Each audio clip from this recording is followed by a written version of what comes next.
Diabetes. You've heard of it. An infamous disease. An American classic. But what's the deal with diabetes anyway? What's up with that? Do only fat people get diabetes? Do you graduate to diabetic once you get fat enough? That's a crazy thing I wrote in the script. Well, sorta. You've heard that there's type 1 and type 2. So type 2 is the one that would afflict those who consumes too much sugar or too frequently or in excess. However, people who are inactive or people with a family history of it are also likely to have diabetes type 2. Type 1 diabetes, however, is genetic, but it may also be caused by certain viruses. I don't know, it's pretty mysterious how type 1 diabetes happens to people. Anyway, diabetes as a whole is a disease in which your blood sugar is too high.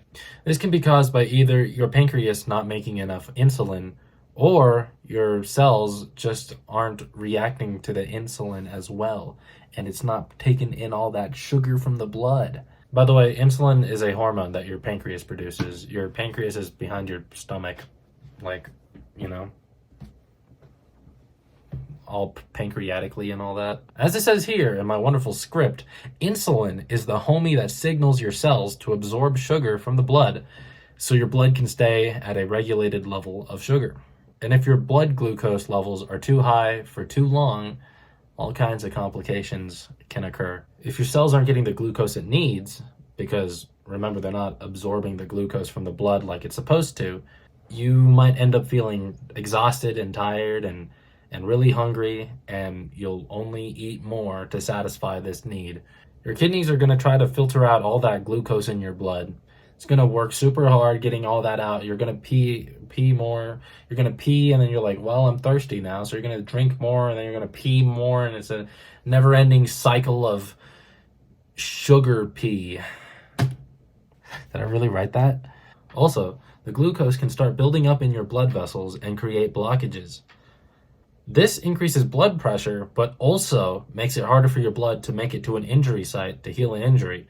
It also causes like sores, like usually on your foot, because the blood isn't getting to your like foot to give the cells in your foot like the nutrients it needs, which causes ulcers and sores, which can then lead to an amputation.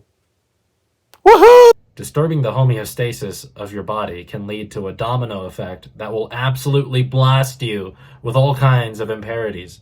It's actually a little bit crazy.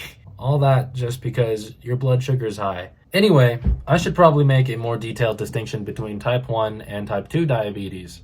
Type 1 diabetes can occur in kids and adults, but it's definitely more prevalent in kids, the more juvenile age groups, such as like 4 to 6 and 11 to 13, I believe I read. So you don't need to be fat to have diabetes. People with diabetes type 1 are usually not fat. I mean, you can be fat. It's more likely to get type 1 diabetes if your parents also had it, but the exact pattern isn't really known. The general cause of type 1 diabetes is just a bit mysterious in general. So type 1 diabetes is considered an immune disorder, meaning your immune system is for some reason attacking the cells in your pancreas, meaning your pancreas isn't creating that insulin it needs to be making, which is the cause of the high blood sugar. So symptoms for type 1 diabetes include thirst, hunger, frequent urination, weight loss, mood swings, and exhaustion. There is no cure for type 1 diabetes, and those who have it will have to be treated with doses of insulin and will have to watch their diet and exercise. These symptoms and treatments are pretty similar to type 2 diabetes as well. Anyway, on to type 2 diabetes.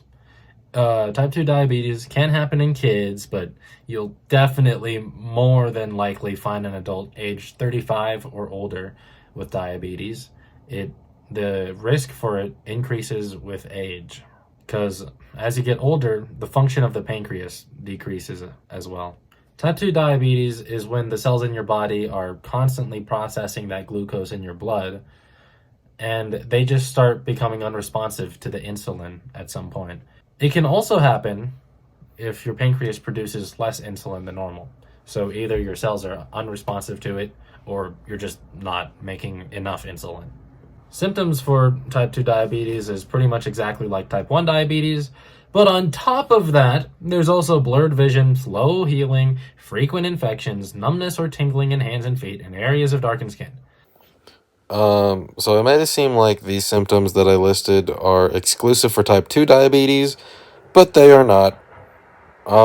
They are just more likely to happen to people with type 2 diabetes, as people with type 2 diabetes dismiss their symptoms earlier, since their symptoms show up a little more gradually than type 1 diabetes, as people with type 1 diabetes are usually treated a little earlier. Like for type 1, there is no cure.